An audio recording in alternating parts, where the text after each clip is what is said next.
Hello, Global Theater. My name is Jerry Fielka. Today is January 24, 2024. We want to thank Rob Grant and his amazing podcast. I'm probably wrong about everything. It's an honor and a pleasure to be here for part two with Renee Petropoulus. Renee, what a pleasure. Thank you so much. Thank you, Jerry. It was 5 months ago. It seems like it was yesterday. God, I know. It's 5 months. Well, go along with the script and we'll jump all over the place. In your accomplishments, how would you rate these three elements: luck, skill, and ambition? What played the biggest role, the second, and the third? Interesting question. I think luck and ambition might be tied together in some ways. I don't know how to rate skill because it's I don't know. I think if work is successful, then you have been skillful. So I don't have a way to gauge it outside of that. It's kind of working as an artist for so long and really maybe having my foundation in ideas and conceptual notions. I don't kind of look at it as skill based in that way. You want to qualify that or kind of nuance that? Maybe I could answer it better. No, you answered it fine. It's interesting because people sometimes don't want to say skill as first because they are trying to be humble. Like, I'm talented. I accomplish stuff because I'm talented. But luck and skill are amazing too, because Gary Player, the golfer, says the more you practice, the luckier you get. So, you know, what is luck? And then ambition, the whole question shifted like 10 years ago or 5 years ago, because my question used to be, which I got from Christine McKenna, I usually put it this way, in your observations of humans in general, is ambition based more on fear or more on joy? I think ambition is a kind of version of will. So I see it as necessary because practicing in the arts these days, especially these days, it's quite a large world. And I think you have to figure out where you want to reside in that world, what areas you want to make your moves, where you want to present something, what kinds of discussions you want to have, and who with. And so I do think that relates to a kind of will. I think there are probably people who make things who don't necessarily want to show them or don't care about that. And then there are others where being part of a social conversation, putting work in the world, is necessary to the way they practice. So I think I don't see ambition as inherently negative. I see ambition as a will to participate. It's really beautiful, Renee, because you taught me so much in that first 90 minutes, and you're a wordsmith indeed. You're aware of words. You know, you work in a visual medium, but like you told me, I work with words in my visual medium, but you also can just talk and teach people, because this is the 80% of people, when I ask it, is ambition based more on fear or joy? 90% people say fear. And then I read William Friedkin, the director of Exorcist, his book a couple of years ago, and he says, in Hollywood, skill and luck have nothing to do with it. It's all ambition. And I just thought that was very interesting for his profession to say that. But some people shift the word like you did. And that's what I'm after, is like, I'm open to rewording any of these questions or not going for my wording. And one of my best friends said, It's not based on any of those three. It's based on necessity. And you said it's based on will. People say persistence, destiny, purpose, compulsion. So, Mm. it's an endless thing. What, T.S. Eliot said, when I talk to you, I've got to use words. It's like, no, you don't, but we do. We're pretty much addicted. Is loyalty based on reason? Is loyalty based on reason? Well, not necessarily. Yeah, Um, I think it's another one that I think is contextual. You yeah, know, it depends where, how. Yeah, it's. I think there are reasons to be loyal, and it in many ways depends on I think some of the conditions. It isn't just a good thing to be that without understanding the circumstances that one is participating in. yeah. T.S. Eliot said poetry is outing your inner dialogue. What language is your inner dialogue in? Ooh. Inner dialogue. Well, I talk to myself endlessly. I talk out loud to myself endlessly. So I ricochet between seeing things, um, feeling things, and having language uh, be a central part of that. So it's a kind of combination. So sometimes I can see something, and it's very visual.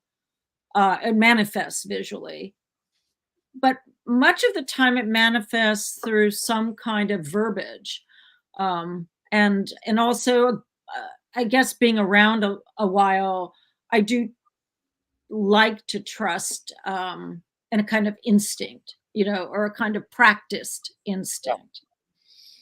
That's practice instinct. I worked for George Carlin. We got a flyer in the mail and it said, I'm trying to get more control over my spontaneity. I love that. That's Pra- actually very good. is that what practice instinct is? It's like you're in touch with your intuition. Practice instinct. Practiced. So put Yeah, a D in that. Yeah. yeah.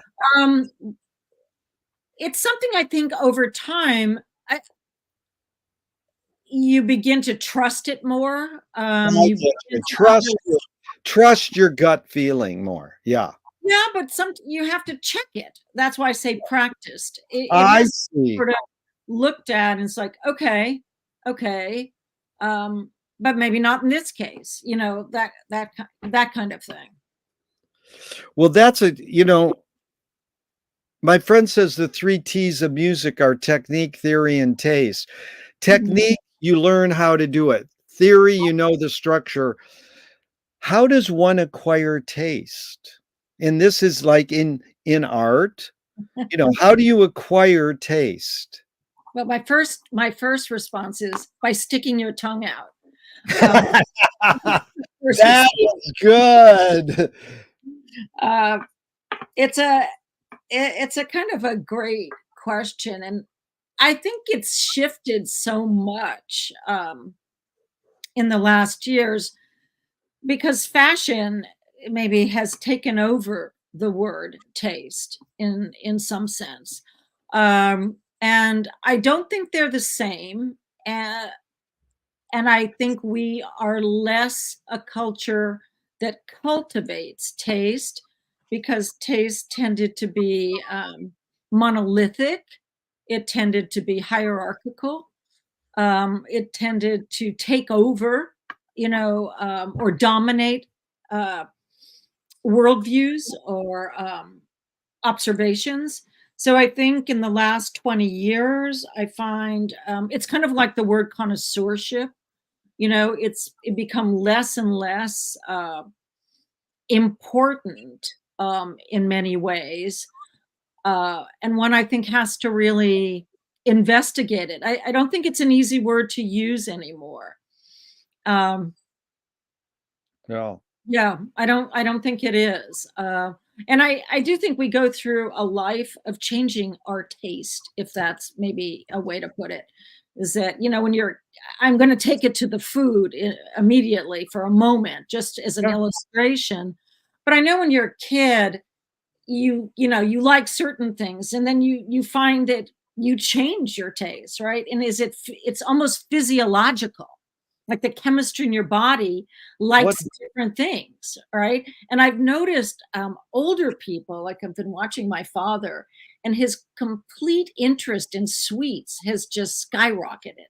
Oh, no. And so I think when you're like, there's another that starts to happen too, is Yeah. that as you get older, you literally change. Your body chemistry changes to such a degree that your taste changes. I have a Yeah. feeling that happens by living, by experience, by seeing things, by encountering things. Yeah. So I don't know if I could say it's intrinsic. I think there's a lot of it that is, or most of it that's taught to you. And then you start to break it down. Yeah. Most people say when I ask, "How do you acquire taste?" They go through exposure and experience. And I'm like, "Okay, I've heard that enough. I wanna go deeper because it is like it uh, I asked that question because you use the word gut. And what you said so applies to me as a kid. My mom had growing a garden and a vegetable garden, and, it's easy to grow tomatoes, and I never ate tomatoes. And it was like, why didn't I eat tomatoes? Like, well, I don't like them. I was like, how could you not like tomatoes? Like nowadays, I would go, why didn't I like tomatoes then? And now I do. Like it's just something. So it's like what you were saying. It involves the body physiologically. And um, two of my film heroes have this mantra. George Manupelli says, ignore yourself. Jonas Mekas says, there is no self-expression. And Cecil Taylor, jazz pianist, says, I'm just a vehicle and this stuff just comes through me. Is art making more self expression or more you're a vehicle for whatever technologies, cultures, and environments are dominant? I don't subscribe to self-expression at all. And I say that carefully because I'm not sure what that means. I think as beings in the world, we are acculturated, and pretty much everything is learned. And sure, we pick and choose. Sure, we modify and condition that. But I think pretty much, yeah, I would say what I make as an artist is totally conditioned by circumstance, by knowledge, by research, by observation, by all the conditions in which I live in today. And looking at art history, I would say that's pretty much true of any artist in their time, or the ones that we tend to look at, that they're tied to the moment in which they exist. And they're tied to uh, the, let's say, philosophical, the emotional, the spiritual, etc. All the conditions which uh, define a life in a particular moment in time. And here we are, in this one. And as much as we can revisit uh, past situations, and we believe in our, let's say, individuality, I think it's possible that, and no, it's not even, it's beyond possible. It's definitely true that many cultures don't see individuality in the same way.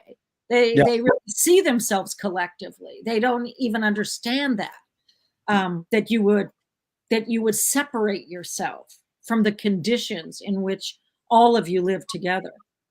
Yeah. So I'm not sure it's possible. I mean, the minute we learn to read, we're getting inherited ideas. The Yeah. minute we watch something, we have an inherited ideas. As I said, I think we condition all of that and we filter it, but it's nevertheless I can't use the word self-expression. Can art making be egoless? Oh, I don't know. I mean, I don't know if you would make it if you didn't have some kind of ego investment. That I would say. Because I think all artists wake up, or I'm going to use that loosely, wake up to making the work themselves. There really isn't someone telling you to do it. It's a different kind of a quote job, as it were. You define that for yourself. If you go to the studio every day, then and you define that as your job, then you are setting the parameters for that.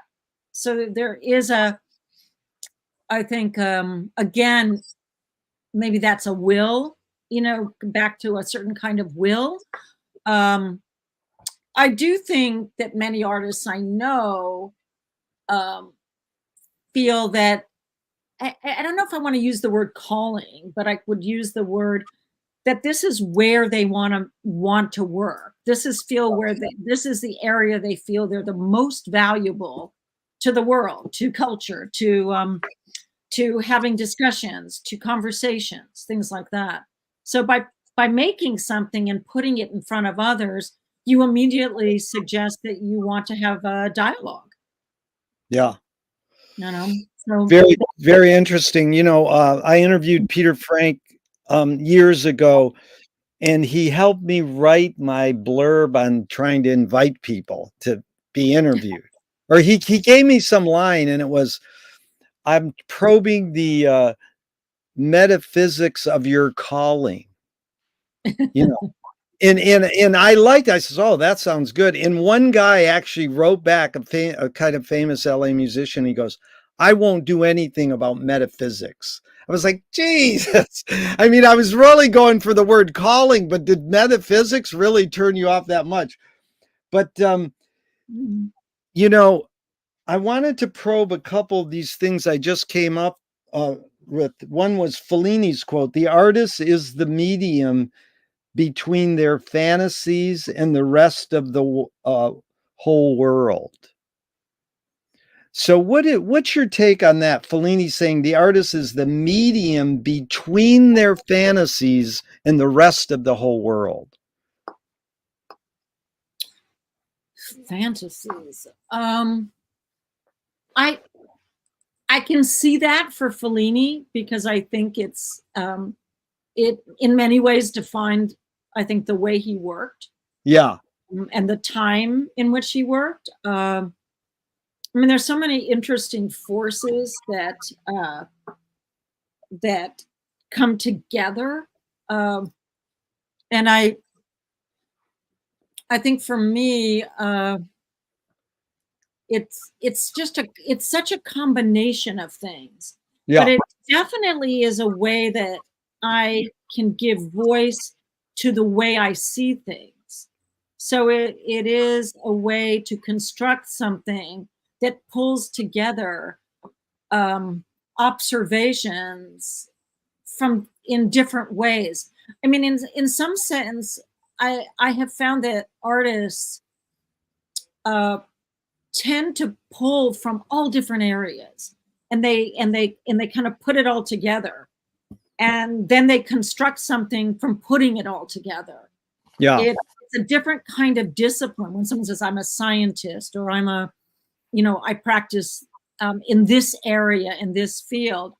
Often when artists are pulling from so many areas that they construct something very differently and they see it very differently.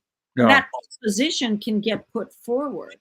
I mean, it might be fascinating, and I think not might be, but I think it would be fascinating to literally hire artists in various types of jobs where they would be seemingly inappropriate, because I think they would actually bring something out of other situations and see it very differently. Dude, that's huge. That's what that kid who started Snapchat in Yeah. Venice.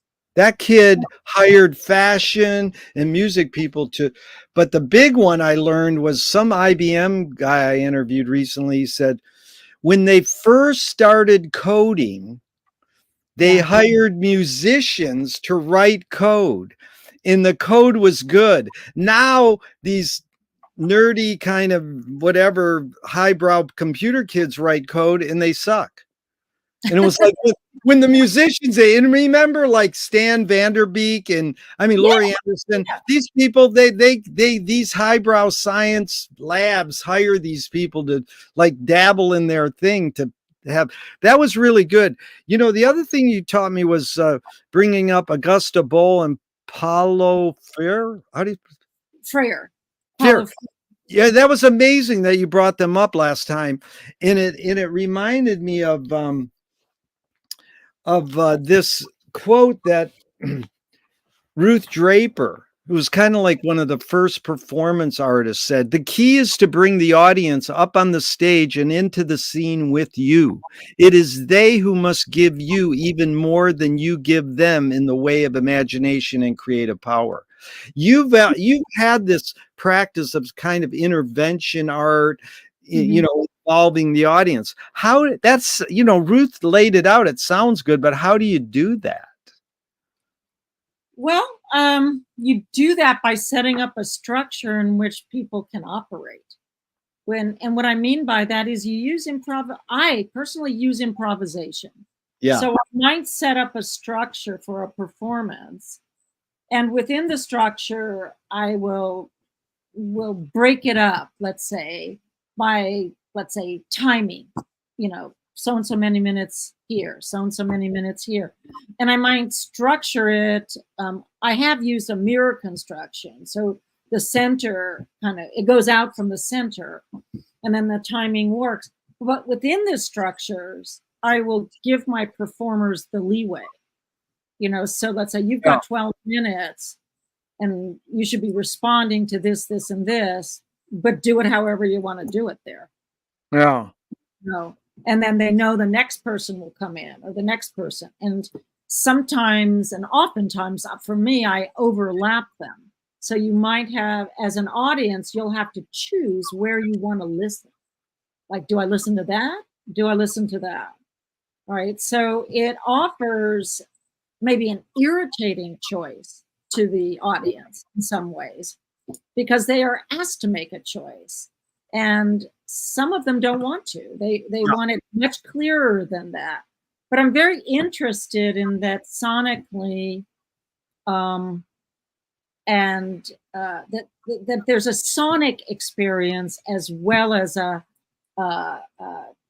let's say content. You know, a different type of content. Not because I think sonic it is a content, but a different type of content. So you might hear pieces of words or parts of words, and what happens to the audience, something starts to brew in them and their desire changes. That interests me. Yeah, that's huge. Mallarmé, the symbolist poet, said, "Don't paint the painting itself, paint the effect you want them to have. You paint the effect." So it's funny you brought up improv because, you know, Viola Spolin was in Chicago and she's a social worker, and she pretty much through role-playing exercises invented comedy improv. So she spawned Groundlings, Second City, Saturday Night Live. She was the godmother of comedy improv. And she said, if the audience cannot see your struggle to achieve something, they cannot root for you to achieve it. What role has struggle played in your creative process, especially in regards to improv? Well, okay, first of all, when I'm in my teaching, I actually have brought in improv teachers. Yeah. I have done that. I've brought them in, especially at, let's say, the first week of a critique class, where you know you're a group and you're going to be discussing people's work and you have this collective dynamic. I'll bring in an improv teacher to just begin to suggest a way to navigate that and to, allow, let's say, people who are shy or less aggressive in their public speaking or something like that.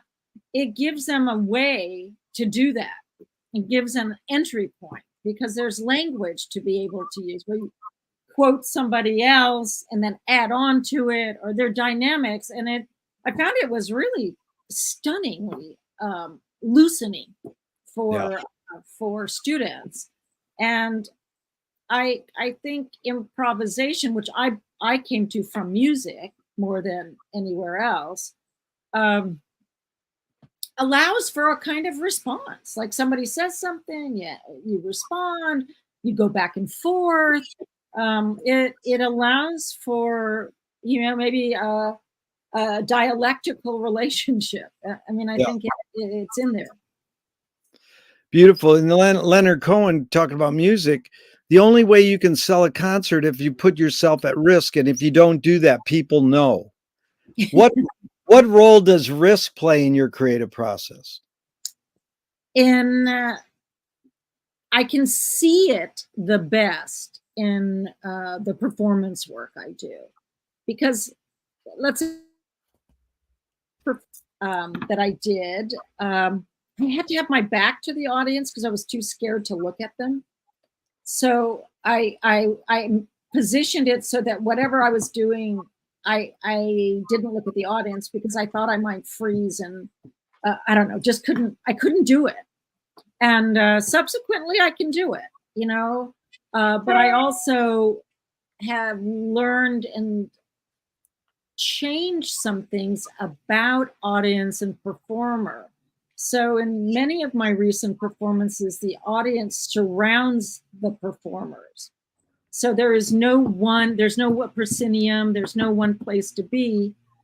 We sit in a center in the middle, and everybody's around us, Oh, that's and smart. can kind of move in an irregular sort of way. Um, so I have kind of figured that out. And a few years ago, I set up the conditions for one of my performances out at Pierce College. And what I did is I had an exhibition there, and I scheduled a performance, and then I put out a call to students to participate. And then I had written different parts that I, let's say, enlisted them to utilize. But I also said there are parts here you should decide what you want to put in there. If you want to read a poem, sing a song, play an instrument, whatever it is, bring it into your section. And it was an amazing experience. Yeah. I mean, many of the people had not read the things I handed them. I mean, before one man who was an older student, meaning I think around 70, said that he had, and I gave him a part that I called the metronome. And what he was to do was to read a list of countries. Basically, I gave him a list of every country in the world. And by profession, this man had been a lawyer in his career. And after the performance, he said, I had never read many of these countries. I'd never even said their names.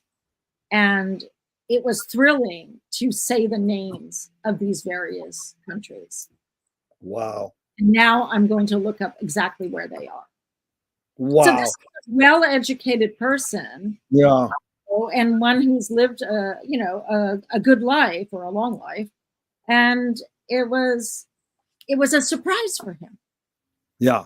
That for me is the performances are as much for the performers, for our group, whoever that group is, as they are for the audience. And I have to say that only last week did I become aware, and with my shortcoming, that Kurt Weill and Bertolt Brecht wrote a set of operas called teaching operas.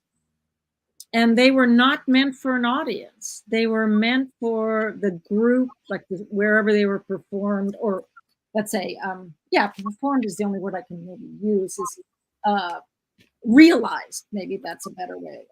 Wherever they're realized, whoever was there participating or sitting with the group, that's who it was for. and they always presented a kind of ethical dilemma or a situation that was to be discursive. Yeah. And they wrote 63 of them. Oh my God. I had no idea. So I only experienced one, but I'm going to look into this because it was just thrilling to find out that this, what I'm interested in, has such a powerful precedent, and that not everything is about the audience, that it really is also for the people involved in and expressing it. And in that case, yeah, the expression of the voice, the expression of the instrument. Like one of the people in this group out at Pierce, I think he brought a cello in, and he decided he would play the cello for his sections, and it was outstanding. Amazing. I love this idea of the audience around you. Did you find that the person, like reading the country names, would he rotate, or would he just stay stable and just look at one part of the audience? Was there any sort of pattern where the people felt they had to turn while they were performing? Or no, but they were allowed to. So in another performance, the person who did the metronome, which was, they're always the metronome is always establishes a cadence in my performances. Yeah. So in that case, it was the list of countries. In another case, it was the price of particular goods in a city at the market. Like steak, $3.50, bananas, 19 cents. So in some cases, the metronome walks around. Often they are circling, they're moving, they're getting close to the audience, they're moving wherever they want to go. So in most instances, the metronome is in motion. Yeah. I'm trying to recall if he didn't walk around in the same way that some of the other metronomes have walked around. He did, I think, move a little bit. He moved a little bit, but not like the others. In the most recent performance a year ago, she walked. She never stopped moving. Wow. Never stopped moving. The fact that you brought up Breck again was so enlightening, especially last time, because we were talking about breaking the fourth wall. Yeah. And I said, well, who did it first, Thornton Wilder or Bertolt Brecht? And I looked up, and they were born almost the exact same year. Wilder's born in 1897. Brecht's born in 1898. And it's very interesting. And then I looked up fourth wall, and it said Denis Diderot invented the fourth wall in 1758. Yeah. So as a philosopher, but I loved what Vincent Canby, a New York Times film reviewer, said, the fourth wall is the invisible scrim that separates the audience and the stage. So I appreciate it. Well, you saying that, you're sparking something else, where these people are all in the Western world, but I would say in the language, in Southeast Asia, Indonesia, etc., where they have, let's say, puppet theater, gamelan performance, you're on both sides. So there is never, you're always breaking that wall.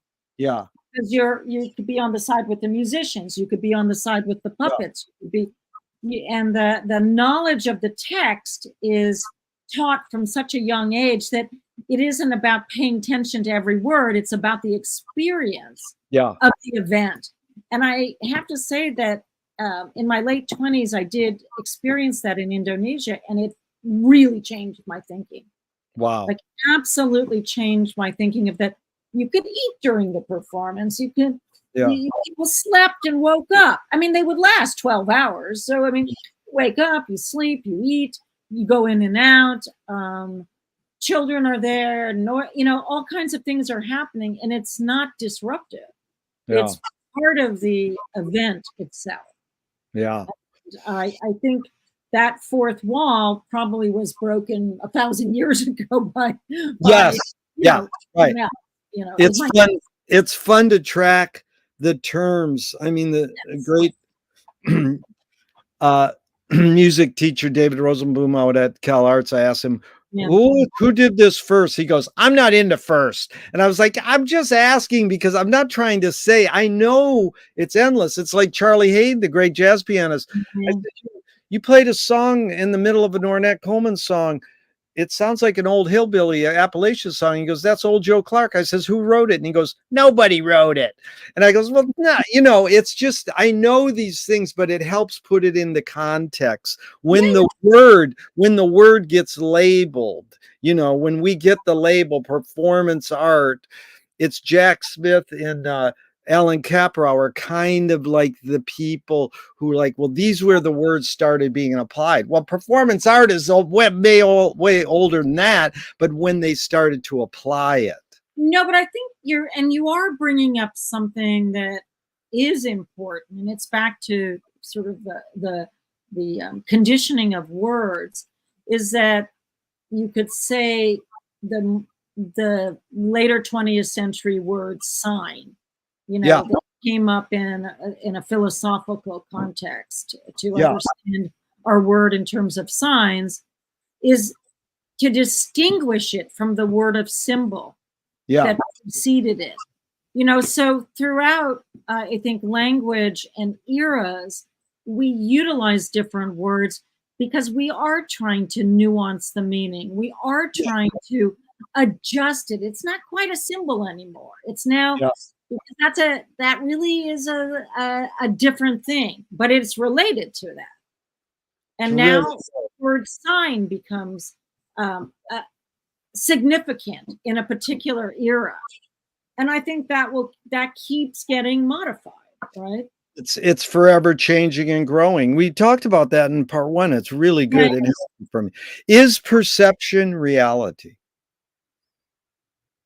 No. I mean, is that old Berkeley idea of the tree falls in the forest? Did it make a sound?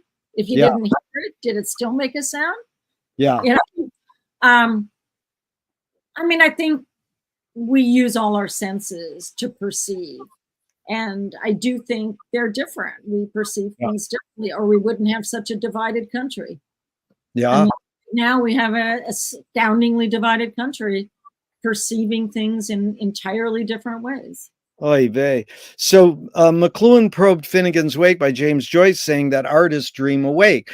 And not to sound elitist, but everybody has this power to create these scenarios in the middle of the night when they're sleeping. But artists kind of also do this while they're awake. So they dream awake. Have dreams played a role in your creative process?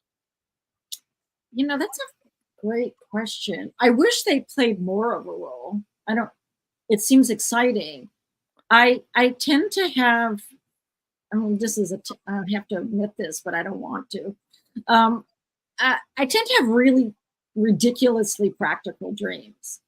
And I get a lot of things done in my dreams, and then I think I've done them, and I haven't necessarily done them.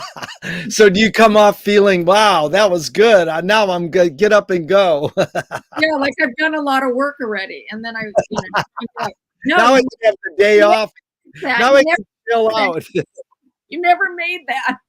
So, but yeah, I'm, yeah, I don't know. I would love to be a better or a more exciting dreamer than I am, but I do in my waking hours. Yeah, I probably would agree with Joyce that it's in the waking in the creating of something. Um, it is a kind of manifestation of the imaginary. Yeah. Why is it so difficult for humans to consider the possibility that life may be pointless? I'm not saying life is pointless. I'm saying, why is it so hard for humans to consider that possibly life is pointless?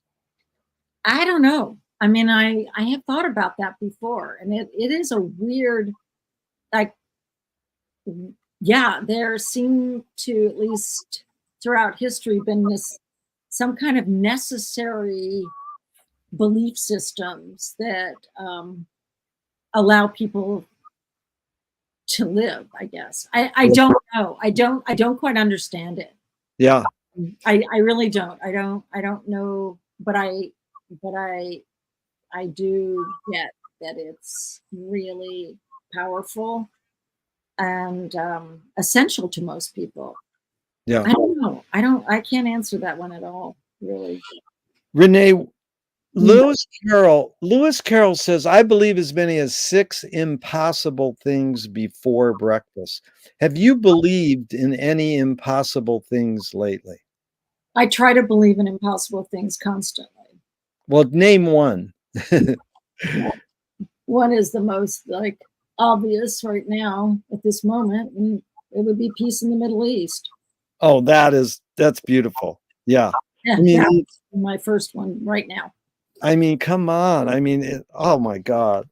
You can't, we can't really believe. Talk about reality.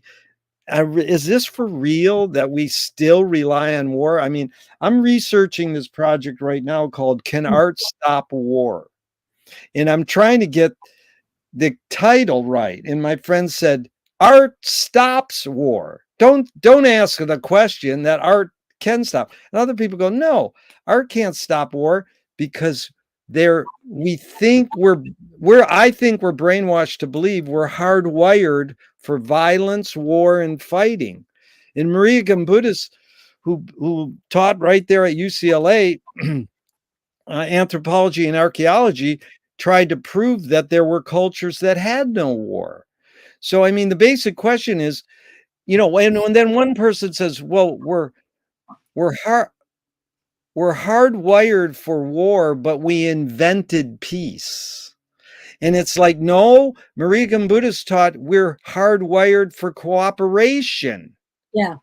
Yeah. So, your thoughts on that? Is the human hardwired for war, violence, fighting?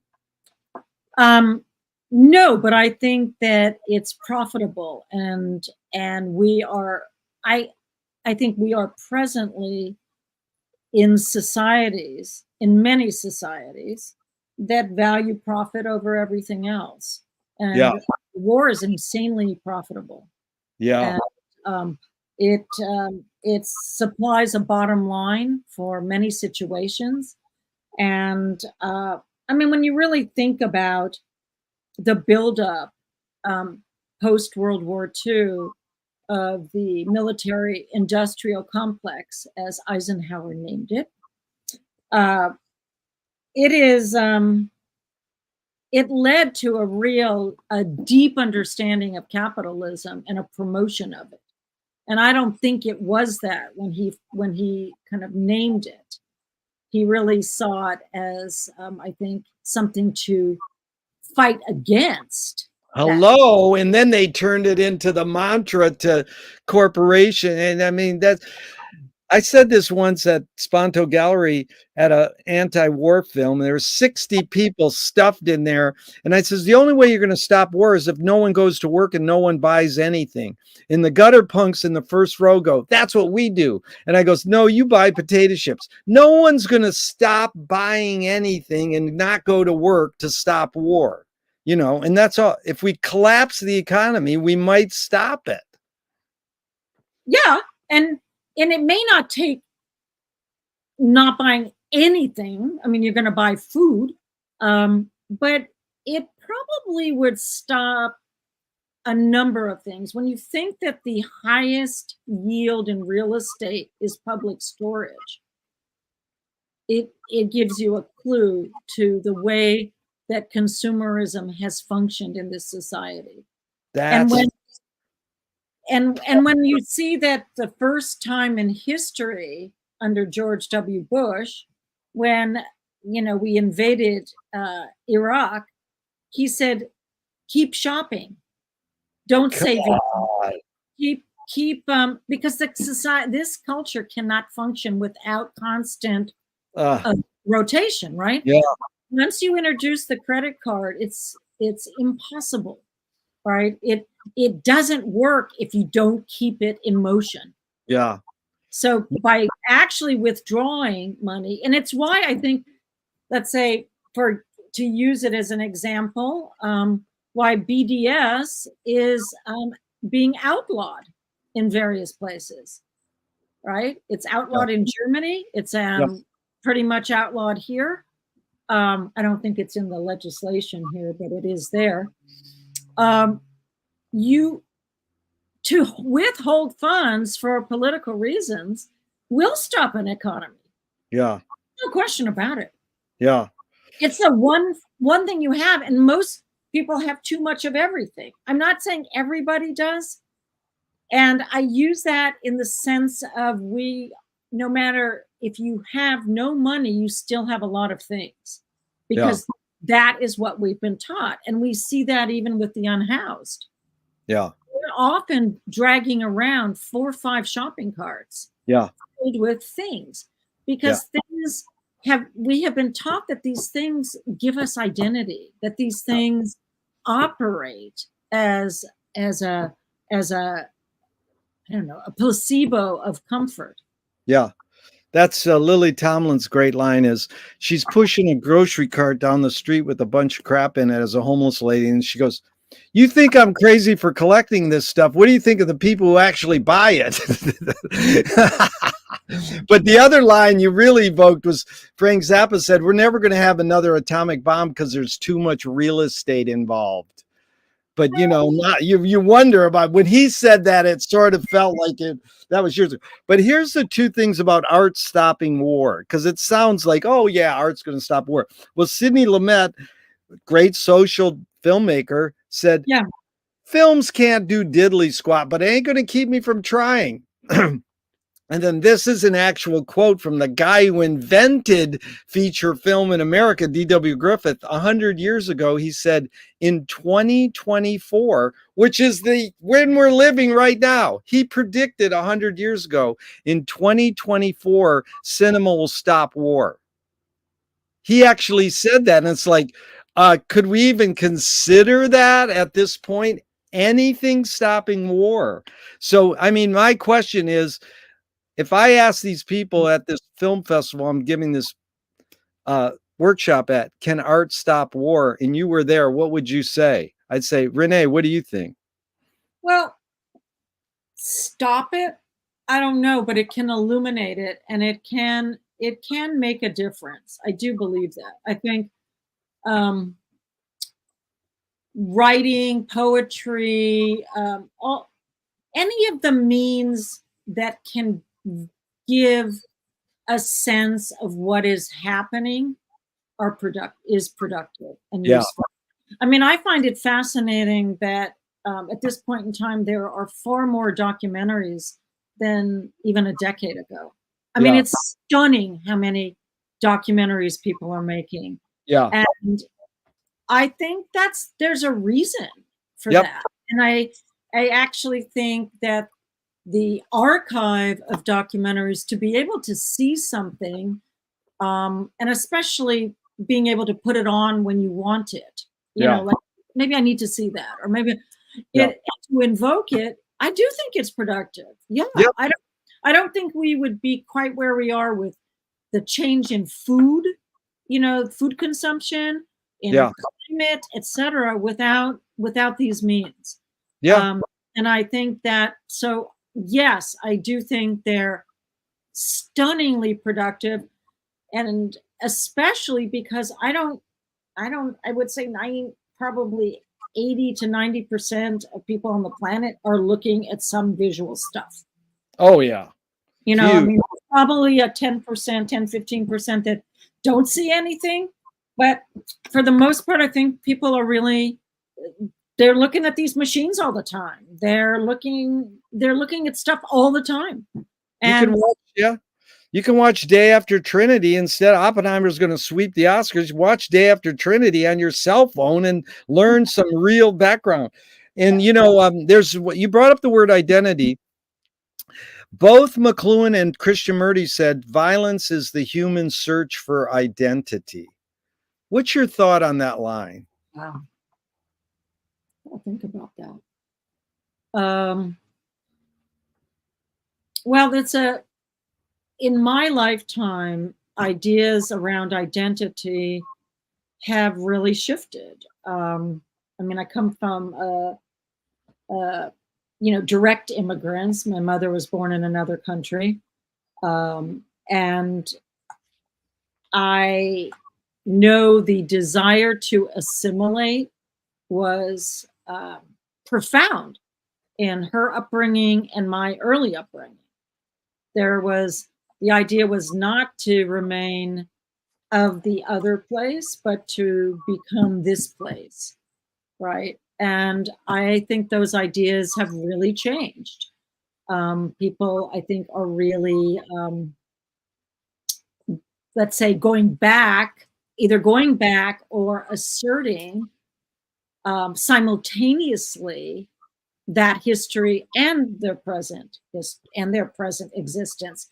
And so identity is merged. I mean, Yeah. it's modified. If we can use a really ridiculous example, McDonald's sells a rice bowl now. Yeah. You know, We would have never predicted that years ago.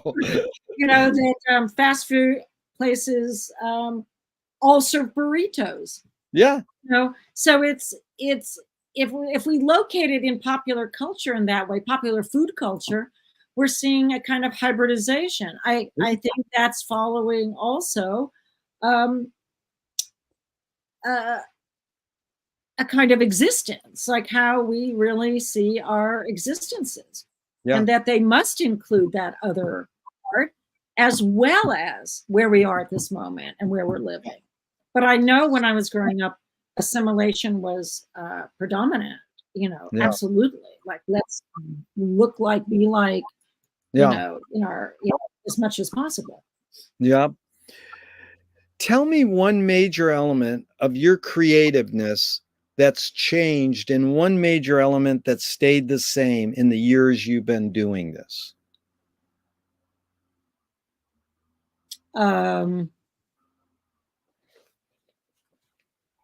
I feel after I gave birth to my daughters, I had twins, or I have twins. At that moment, my practice changed in the sense that I had to do a lot more conceptual work because my time was so screwed up, basically. And so I think as, let's say, a painter, the physical time put in is very different. The physical kind that you have to realize it physically is very different than maybe doing something and letting your mind, figure out everything, and then So I liken that maybe to like a director or something like that. That you need to conceptualize more. So the biggest shift took place after I had children, because it necessitated for me a much deeper conceptual framework. So, but what stayed the same over the years? That was the change. Is there any major element that stayed the same? The thing that stayed the same was the desire to be in the conversation still. Yeah. Was the desire to produce work, to not let it go, to be absolutely dedicated to it. Yeah. Moshe Felding. Yeah. Go ahead. No, I was just saying, being dedicated to it meant that I could figure out ways to achieve that. Yeah. Whatever that took. Moshe Feldenkrais works with healing and movement. He says it's literally possible to identify a weakness and incorporate it to become a strength, rather than we're normally taught to overcome a weakness. Tell me a weakness you turned into a strength. Having my time altered. Having my time literally completely altered. Yeah. With dependent human beings. Yeah. Um, I turned that into a strength. I feel like Yeah. I learned so much from the experience of watching and engaging with that, that definitely, I think, shifted my perspective in the way that I made work. Wow. Fill in the blank. Anger can be a productive emotion Yeah, Jerry. I don't know. Put to good use. I don't know. Um, I I think anger, if it motivates one, Yeah. if it really if it anger can expand and enhance one's understanding of the world. Yeah. It doesn't have to cloud it, which many people let it cloud their perceptions. I would say it can become something that is precise and useful rather than obfuscating. Yeah.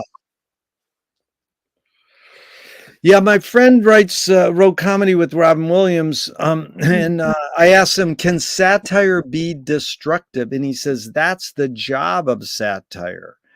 And but or me and you do a cartoon in a certain country and they kill us. Some people think dying is destructive, but Swift compared satire to a mirror in which people could see every face but their own.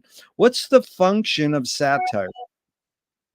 Well, I think it. I think that's a great example that satire can become a way to see something. Lenny Bruce was brilliant at Yeah, utilizing it, and I think there is a way to use it. I think Norman Lear wielded it incredibly well.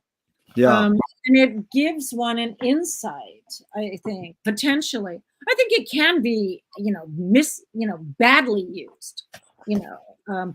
But I would say when it's precise it can become incredibly insightful as a way to turn something, to shine a light on something. yeah. Gurdjieff said laughter is the reconciliation of yes and no. And McLuhan loved to quote Steve Allen. He said, "Behind every joke, there's a grievance." I like that. What's the function of laughter? Oh God, laughter is a necessity. Yeah, That's what I would say. I think when search for laughter. I mean, really, constantly search for laughter. yeah, Find wherever you can. I mean, it's way gloomy out there. So interject laughter. Use it for your yeah, health, for your well-being, for yeah. motivation. Yeah. Beautiful. What's the most significant difference between men and women, physical aside? I think that it would take up the next few hours. I had to stop asking that question because people wouldn't answer it, but now I'm back to asking it. I mean, it is, well, yeah, just your thoughts. Well, my thoughts are is that it's so much identity in terms of gender is constructed, and then there are parts of identity that are not, or I mean, they're constructed, but they're desired in a very deep way, or there wouldn't be so many people trying to change their identity that way.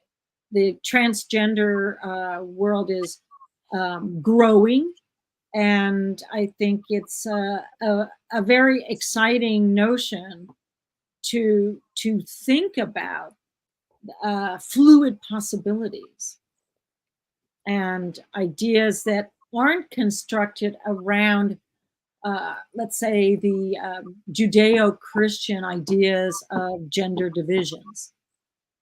That if we can think about fluidity and movement in this other way, that is a really extraordinary idea of the future. What caused matriarchy? What do you mean? Well, matriarchy is generally considered rule by women or No, the I understand that. what caused it? Well, I mean, practically, I would say that, you can, if a woman gives birth to the next generation, then she did it. Yeah. Um, and the lineage of Yeah. that, regardless of how that happened. So if you pass down property or identity in that way, you can, let's say, be more assertive with it. Yeah. Because I'm not sure if you saw this film Brainwashed by Nina Mankins, where she talks about the female gaze. It's a documentary that came out in the last couple of years. And I'm curious about this thing, the female gaze, because I did George, see it, actually. yeah, George Méliès, was it that he invented narrative cinema, and then Alice Guy Boulanger invented narrative cinema same time he did, but she got blackballed out of cinema history, and it's pretty amazing that she's not known. And they finally made a documentary on her, and you know people, female directors are in the film going, I'm a woman in Hollywood and I didn't know about her. And my question is, we started hearing this word gaze from John Berger, Ways of Seeing, the human gaze. So I'm curious because I think there's definitely a lot that Nina says in the film Brainwash, but it's also, where did the human gaze come from? Is it innate in the human, or is it invented? Because did Alice Guy Boulanger learn how to frame stuff because she looked at photographs and paintings who were probably mostly by men before that? Or did she come along and say, I have a different gaze, a different way to frame, let's call the gaze partly involved in framing from a female point of view? So, I'm wondering your thoughts on all that. Yeah. Well, I mean, I do think, let's say in cinema, you have to look at Laura Mulvey, who Yeah. really spoke very specifically about the female gaze and the Yeah. gaze. I also think we can go back really to, let's say, pictures. And often paintings, there was a point where they were called pictures, right? And not just paintings. That defines something a little bit different. And that, let's say, equation of the painting to a window, to something with a frame, Yeah. was a way to, I think, contain something, to point our view towards something, to isolate something, to look at more carefully. Yeah. And I think photography, let's say, spread that. There is no way now that someone isn't looking through a rectangle. That's it. From their phone, from the initiation of the photograph, we began to really see that. We saw it before in painting, but let's say landscape painting of the 19th century really brought that home. Because I think prior to that, one didn't really look at a landscape with a frame. They looked at landscape as a vast expanse. But once painting started to frame it, it started to appear differently. Yeah. And we might speak about property in that way. We might really see a number of things fall into line in that fashion. Yeah. Is that frame began to elicit a way of seeing. And it distinguished, or it separated itself from the world where your eyes are roaming. They're looking everywhere. And I think now, I would say I'd ask, young people, can they see without the frame? I don't know if they can see without the frame. Yeah. From Look the at that. windshield, from the car window, to the phone, to all of it. I don't know if they can. That's it. That's what we're on Hollywood squares. You know, I live my, so much of my life in this aspect ratio. And it's probably better when I had meetings at Beyond Baroque in a room with people weren't as attentive, and we weren't staring at each other's faces in this aspect ratio. So it has services and disservices. But Yeah, like you said, also it opens in that sense. You're absolutely right. And but the thing with being with someone in a room and allowing for the roving eye, that's the yeah, attention, inattention, something profound happens with that. yes, And there is, I believe in inattention as much as I believe in attention. that's really that's really important, in attention and attention, because I get it. When I ride my bike down to the boardwalk and I talk to my friends, I'm still living life in a live situation.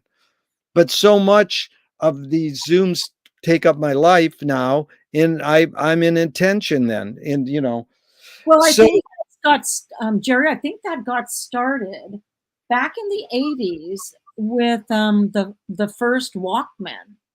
yeah, And I think when people started listening to a different soundtrack than the world itself, yeah, it really changed their yeah, attention to the yeah, world. It changed their attention to the world. They yeah, didn't look at it yeah, anymore. They were in their head and doing whatever activity. They were running or yeah, walking, but their listening was taking them somewhere else. yeah, Uh, and they really were not participating. yeah, That to me is one of the biggest changes was in the 80s with a yeah, soundtrack change. yeah. There's a line, Renee, that goes, "You create what you resist." Bob Goldthwait, the comedian, morphed it into "You are what you hate." James Joyce said, "It's a curious thing how your mind is super saturated with the religion in which you say you disbelieve." And Louis Buñuel nailed it. He said, "Thank God I'm an atheist." Just this line, "You create what you resist." I'm not saying you, Renee, but one creates what one resists. Any thoughts on that line? I don't know. Create or resist. I don't know. It feels too binary, really.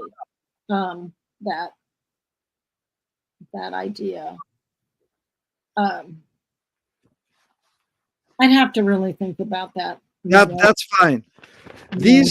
These are 5 Alan Watts questions just off the top of your head in a couple words. 1, who started it all? Fire. 2, are we going to make it? To where? Very good. Answer your question with the question. 3, where do we put it?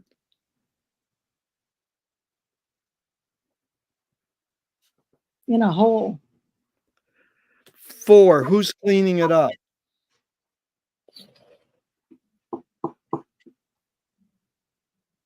The atmosphere.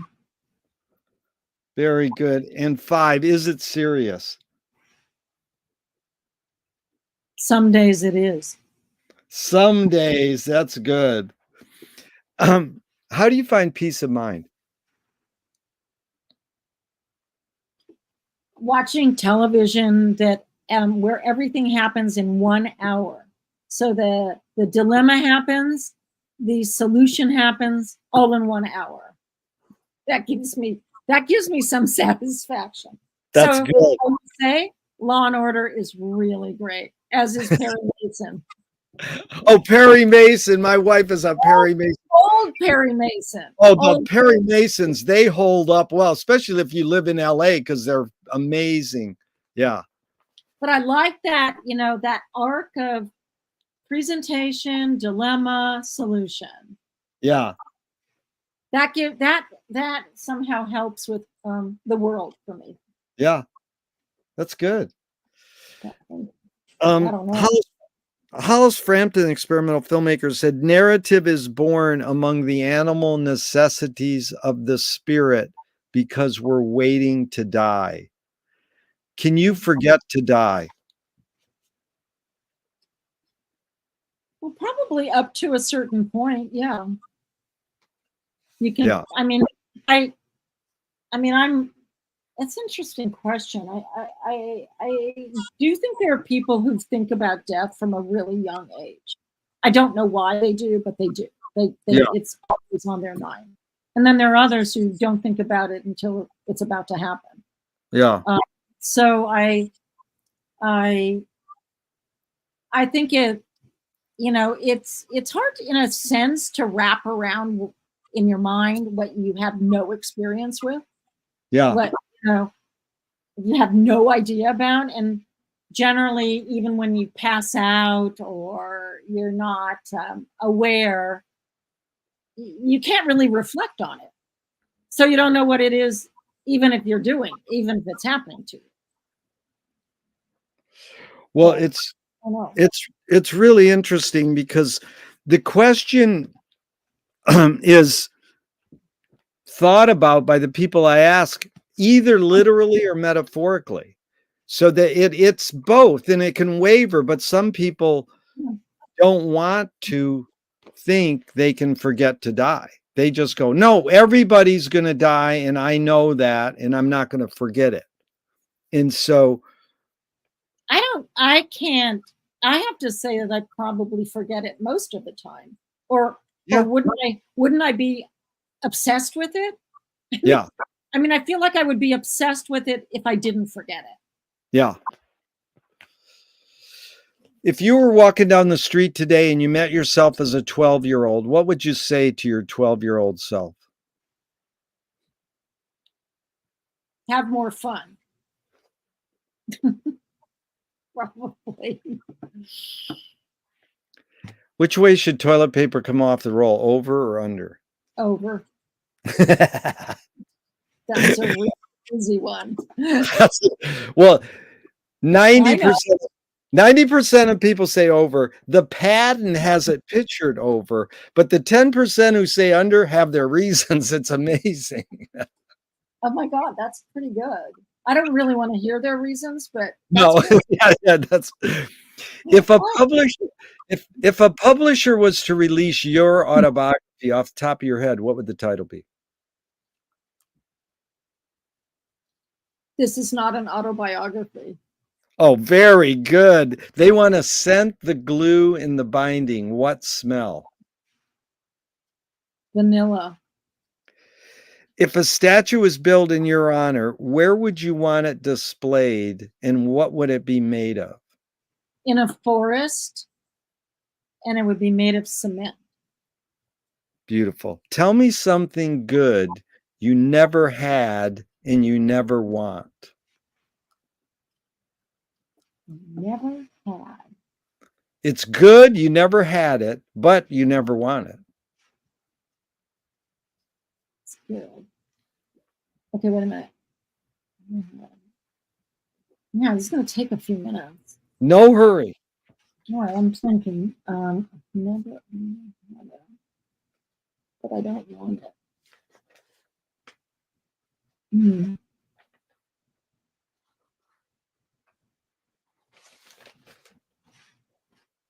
God, I want it to become faster, but I keep getting, it's like my brain is distracting from that question.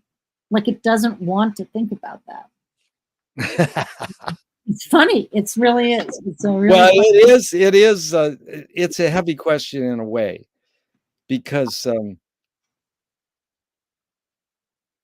going to have to get back to you. okay, I'm not sure about that one. don't worry. I'm not sure. I just can't get it. Yeah. Never had it, never want it. Never had it, never want it. I'm going to write it down. Never had it, never Never want it. had it, never want it, but it's good. Yeah. What is the cultural shift you see developing today that inspires you? That inspires me? Yeah. That's a really tough one.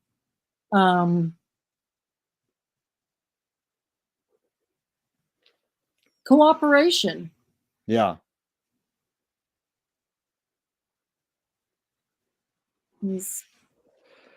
Yeah.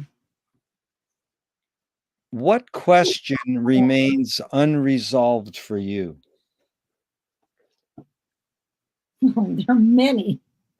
most things remain unresolved because I think most things are in flux and are constantly evolving and shifting and moving. So um I don't think there really is much that's fixed. Yeah. I don't see that. I Well, don't even welcome that, Jerry. I don't even welcome the idea of something being fixed. yeah, The minute I feel like something's fixed, I probably want to fight against it. that's And interesting. That's like, you know, the left and right hemisphere. We're linear, you know, yeah, left and right is more intuitive, and it's sort of trying to combine the two. And well, so, yeah. Go ahead. I'm sorry. but it's a, you know, one of my teachers is constantly telling me we're too left brain now. We have to get more in touch with our right brain, you know. I think we've been taught that progress is a line and that it follows a line. And I would say that's a type of teaching that probably needs to be undone Yeah. because I'm not sure it really is a line, you know, and that's to me what would be interesting about a speculative future, the fluidity that I talked about earlier, is that if we only see progress in terms of the words advancement or progression or you know in these kinds of this kind of method, i I think that that is one of the potentially biggest problems we have is not to really see something that it well maybe it's not like me. What about simultaneous? What about Yeah. you know circular? What about a spiral? What about all these other ways that one could possibly see things in motion? Yeah. But you're saying the word line, Line, or lie, Lie? Line. A Line. line. That's amazing because I used to ask this question, is human progress more cyclical or more cumulative? And that's what often came up as it's like a cone, and we're going around in circles, and sometimes we get better and circle up, and sometimes we circle down like to our shadow self, like Jung or something. But then George Carlin said that the role of the comedian is to draw a line and then cross it. I like it. And then you know, the other thing, bringing up Augusta Bowell last time was interesting because they said that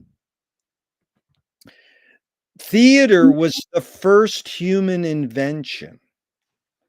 And one of my friends says the first human invention is the line or the other, distinguishing that there's something else besides you. Because when humans were first here, was there any distinguishing? You're a different person than me. It was like we're all just one. We didn't have words, you know, to separate us. Did I we? don't know. I mean, that's a I don't know, but I would say if they weren't words, there were utterances or sounds Yeah, because we have vocal cords and we have yeah. so something was happening that you know There was some communication. there was something going on Yeah, and once some let's say some things were agreed upon, you know, because really language is about agreeing upon a type of communication. yeah. If we all spoke our own languages, we would never have a conversation. Right? It's like that unconditional love is like also going back to, did we invent the gaze? And a friend says, well, when you come out of your mother's womb and you see your mother's eyes and then she feeds you, that's nourishment. So you find that that's unconditional love. The eye contact, the gaze kind of represents unconditional love because Or is every it or is it the food? Or is it the food? That's the thing. I don't know. Is it the eye or the mother's milk? Or just her smile, her eyes, I don't know, because what if, I think touch, they've already begin to understand. I mean, new babies don't see more than a few inches, Yeah. right? Their focal capabilities are very shallow or very short, but they do feel touch, right? So Yeah. the first instinct is this idea of being bound up, and they say that really that is the first comfort, is why you wrap a baby, is so that it feels secure and it's not. Secure. Yeah. Yeah. So I don't. I would say I don't know if it's the gaze or if it's touch. What if you're born blind? Do you would probably somebody touching you is Oh my equal. God. My friend who's coming over next week is blind since birth, and I'm going to talk to him about it because he's been very open. But that's really good. Tell me, we just got a few more, Renee, and we're out of here. It's really been enlightening, and I appreciate all this. Tell me through the three things. How has being an artist shaped your behavior? How has being a teacher shaped your behavior? And how has being a mother shaped your behavior? Well, I'd say being an artist has completely shaped my behavior. It has allowed me to live the way I do. It's allowed me to move through the world in the way that I do move through the world. It has given me, I think, a vantage point. It's given me a way to participate that I don't know any other way. Did I carve it out? It was, and I was introduced to it, I think from a really young age, or it was encouraged to look at things, to discuss them, to to to really invest in both the visual and sonic worlds was Yeah, incredibly early on. I don't know when it wasn't happening, and I yeah, would throw text as well, reading, learning, hearing words being read to, um, finding an identity in reading. I mean, I spent so many summers as a little kid reading, and those were worlds that I inhabited. yeah. Those worlds of writers, I totally inhabited them. They were, Amazing. took me out of the wherever I was sitting. Yeah. So I feel being an artist, and it took me a very long time to actually be able to say that I was one, because I think I respected it so much that I didn't feel I could be one until I got there. Well, how did you know you were there, and what period, like what age about did you get that feel? I am an I artist. don't think it was really until my early 20s that I could really say and identify that that's how I wanted to live, that I wanted to live as an artist, whatever that could entail. And Yeah, that was going to give me, you could say, the freedom, or the the the raison d'etre, from my life. yeah, That it happened then. I mean, that didn't mean that when I was really young, I didn't make things. Of course, I made things. All of this stuff. I crafted, but it wasn't until my 20s that I really understood what it meant for me, and it was way beyond making something. It was really, I want to pursue my life in this way. And that yeah. is bringing together all the knowledge, all the things that I feel are important together in one place. Well put. And then how did the kick over to being a teacher, and what did how did teaching, being an educator, shape your behavior? Well, I really saw teaching as reciprocal. I Yeah, didn't feel like it was about hierarchy. I saw it really as we are giving to each other And that is fascinating. And Yeah. I learn as much as my students do, I hope. Yeah. When that, there maybe comes a point where that ceases to be. But I felt all my years of teaching were really involved for me with that reciprocity, Yeah.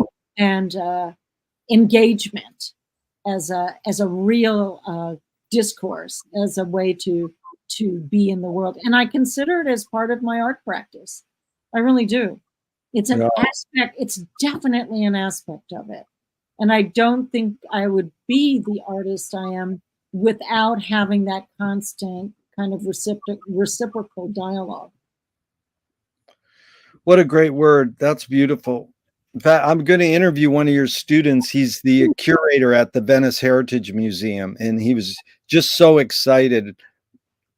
Andrew, I think his first, no, Anthony. Sorry. Anthony, Yeah. Anthony. Yeah. He's extraordinary. Yeah.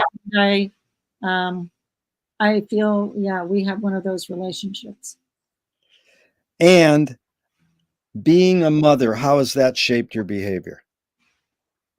I think,